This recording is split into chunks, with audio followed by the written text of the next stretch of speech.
Hello guys, welcome back to my YouTube channel. നിങ്ങളിങ്ങനെ സുഖമായിട്ടിരിക്കുകയല്ലേ? ഞാൻ ഇവിടെ അടിപൊളിയായിട്ടിരിക്കുകയാണ്. അപ്പം ഇന്നത്തെ നമ്മുടെ വീഡിയോ എന്ന് പറഞ്ഞാൽ എൻ്റെ വാമിക്കുട്ടിയുടെ സെക്കൻഡ് ബർത്ത്ഡേ ആണ്. അപ്പം അതിൻ്റെ ഒരു ചെറിയ പ്രിപ്പറേഷൻ വീഡിയോ എന്ന് പോലെയൊക്കെ പറയാം. രാവിലെ എണീറ്റപ്പോൾ അച്ഛൻ ചിക്കൻ കറി വെക്കണതിൻ്റെ തിരക്കിലായി. ഞാൻ അതിനിടയ്ക്ക് തോരനും കൂടെ വെക്കുകയാണ്. ഉച്ചയ്ക്കൊരു ചെറിയൊരു സദ്യ കൊടുക്കാമെന്നുള്ള രീതിയിലാണ് നമ്മൾ പ്ലാൻ ചെയ്തിരിക്കുന്നത്. അപ്പം ഞാൻ ഉണ്ടല്ലോ തോരൻ ഉണ്ടാക്കി കഴിഞ്ഞതിന് ശേഷമാണ് ആലോചിച്ച് നമുക്കൊരു വീഡിയോ എടുത്താലോ എന്ന്. അതാണ് അതിൻ്റെ രാവിലത്തെ ഒന്നും കാണിക്കാത്ത ഉച്ചയ്ക്ക് ഒരു 11 മണിക്ക് ആയപ്പോഴാണ് ഞാൻ ഈ തോരനും കാര്യങ്ങളൊക്കെ വെക്കാൻ തുടങ്ങിയത്. അച്ഛൻ ഒരു സൈഡിൽ കൂടെ ചിക്കൻ കറി, ഞാൻ ഒരു സൈഡിൽ കൂടെ തോരൻ വെക്കുകയാണ്. അപ്പോൾ ഉണ്ടല്ലോ റൂമിൽ ഞാൻ വന്നപ്പം ചേച്ചിയും മാമിയും അനിയത്തിയും കൂടെ ബലൂണൊക്കെ ഊതയാണ് ഡെക്കറേറ്റ് ചെയ്യാനായിട്ട്. കുറച്ച് കഴിഞ്ഞപ്പോൾ അവർ പണി നിർത്തി അവർ പോയി. പിന്നെ ഞാനായി ഞാൻ ഒറ്റയ്ക്കിരുന്ന് ബലൂണ് പെരിക്കേണ്ട അവസ്ഥയായി. അവരൊക്കെ പോയി കേട്ടോ. പിന്നെ ഞാൻ ഈ ഫുഡും വയ്ക്കുന്നു, അതിനിടയ്ക്ക് ഇതും വന്ന് ചെയ്യണം. കാരണം ചെയ്തില്ല എന്നുണ്ടെങ്കിൽ പിന്നെ ലേറ്റ് ആവും. പിന്നെ നമ്മൾ ഇതിൻ്റെ പിറകെ ഓടേണ്ടി വരും. പിന്നെ അതുകൊണ്ട് ഞാൻ പിന്നെ കിട്ടുന്ന സമയത്ത് വന്ന് ബലൂണും കൂടെ പെരിക്കാമെന്ന് വിചാരിച്ചു. പിന്നെ ഇത് ഭയങ്കര വലിയ ടാസ്ക്കാണ് കേട്ടോ. പെരിക്കണേന് പ്രശ്നമില്ല, കാരണം നമുക്ക് പമ്പുണ്ട്. പക്ഷേ അത് കെട്ടുന്നത് എന്നെ സംബന്ധിച്ചോളം ചെറിയൊരു ടാസ്കും കാര്യങ്ങളൊക്കെയാണ്. അപ്പം വലിയൊരു ഡെക്കറേഷനോ കാര്യങ്ങളൊന്നുമില്ല. കുറച്ച് ബലൂണൊക്കെ വെച്ച് ചെറിയൊരു പാർട്ടി പോലെയാണ്. നമ്മൾ കഴിഞ്ഞ തവണ നല്ല രീതിയിൽ ആഘോഷിച്ചുകൊണ്ട് ഇപ്പം ചെറുതായിട്ടാണ് നമ്മൾ പ്ലാൻ ചെയ്തിരിക്കുന്നത്.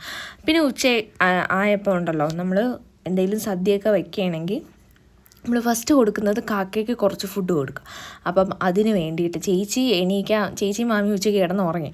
അപ്പം അവരെ വേണ്ടി വെയിറ്റ് ചെയ്ത് നിന്നാൽ ഉച്ചയായാലും വൈകിട്ടായാലും ഫുഡൊന്നും എത്തില്ല, കാക്കയ്ക്ക് കൊടുക്കാൻ പറ്റില്ല. അപ്പോൾ അതുകൊണ്ട് ഞാൻ ഉണ്ടല്ലോ ഉച്ചയൊക്കെ ആയപ്പം പിന്നെ ഒരു ഇലയൊക്കെ മുറിച്ച് കാക്കയ്ക്ക് ഫുഡ് കൊടുക്കാൻ വേണ്ടി ഇരുന്നേ.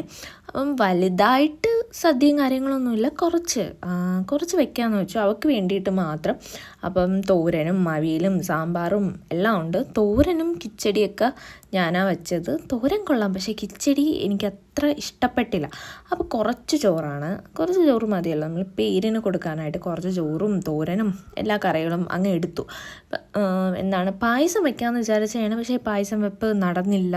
ഭയങ്കര തിരക്കായിപ്പോയി. പിന്നെ എനിക്ക് പായസം വെക്കാൻ അറിയില്ല, ചേച്ചി വയ്ക്കാമെന്ന് പറഞ്ഞിട്ട് പിന്നെ അത് എന്തോ പറ്റിയില്ല. പിന്നെ കുറച്ച് കറികളാണ് കേട്ടോ എടുക്കുന്നത്, ഒരുപാടൊന്നും എടുക്കുന്നില്ല. പിന്നെ പപ്പടം എല്ലാം എടുക്കുന്നുണ്ട്. വച്ച കറികളെല്ലാം കൂടെ എടുത്തിട്ട് പിന്നെ നമ്മൾ ടെറസിൻ്റെ മണ്ടയിലോട്ട് പോവുകയാണ്. അവിടെയാണ് നമുക്ക് കൊണ്ടുവച്ച കാക്ക വരുന്നത്. അപ്പോൾ കൊണ്ടുവച്ചിട്ട് ഞാൻ കുറച്ച് നേരം വെയിറ്റ് ചെയ്തു ആരെങ്കിലും കാക്കകൾ വരുമെന്ന്. പക്ഷേ കുറച്ച് കഴിഞ്ഞിട്ടാണെന്ന് തോന്നുന്നു വന്നത്. കാക്കയെ ഞാൻ നോക്കി കണ്ടില്ല.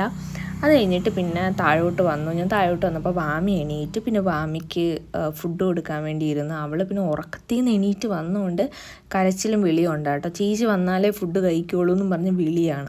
അങ്ങനെ പിന്നെ ചേച്ചി വന്നിരുന്നപ്പോൾ കൊച്ചു നോക്കുന്നത് ഫോട്ടോ എടുക്കാൻ വേണ്ടി, ചേട്ടൻ ഫോട്ടോ എടുക്കാൻ വേണ്ടി അവിടെ നിൽക്കുകയായിരുന്നു.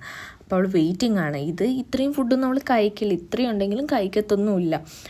പപ്പടം മാത്രം കഴിച്ചുകൊണ്ടിരിക്കും. പിന്നെ അവൾക്ക് ഫുഡ് കൊടുത്താൽ അറിയാമല്ലോ, ഒരു 2-3 മണിക്കൂർ വെയിറ്റ് ചെയ്യേണ്ടി വരും ഇരുത്തി കൊടുക്കാൻ. അങ്ങനെ പിന്നെ ഞാൻ കുറച്ച് നേരം അവിടെ ഇരുന്നു, അവൾ കഴിക്കട്ടെ. ഞാനിങ്ങനെ പറയുമ്പോൾ ഓരോ കാര്യങ്ങളും ചെയ്യണം കേട്ടോ. അപ്പോൾ പിന്നെ കുറച്ച് കഴിഞ്ഞതിന് ശേഷം ഞങ്ങൾ ഫുഡ് കഴിക്കാൻ വേണ്ടിയിരുന്നു. പിന്നെ ഞാൻ പിന്നെ ചിക്കൻ കറിയും കൂടെ എടുത്തു. അച്ഛൻ എന്തോ ഒരു വെറൈറ്റി ടൈപ്പാണ് വെച്ചതെന്നൊക്കെയാണ് പറയുന്നത്, എനിക്കറിയില്ല. അപ്പം ചോറും തോരനും അവിയലും എല്ലാം കൂടെ കൂട്ടി നല്ലൊരു സദ്യ കഴിച്ചതിന് ശേഷം നമ്മൾ ഡെക്കറേഷൻ പണിയിലോട്ട് പോവുകയാണ്. ചേച്ചി ഇങ്ങനെ നമ്മളൊരു ബലൂണ് തൂക്കുകയാണ്. നമ്മളൊരു ഗ്രീൻ തീമാണ് ഉദ്ദേശിച്ചത്, അതുപോലെയൊക്കെ വന്നു എന്ന് വേണം പറയാൻ.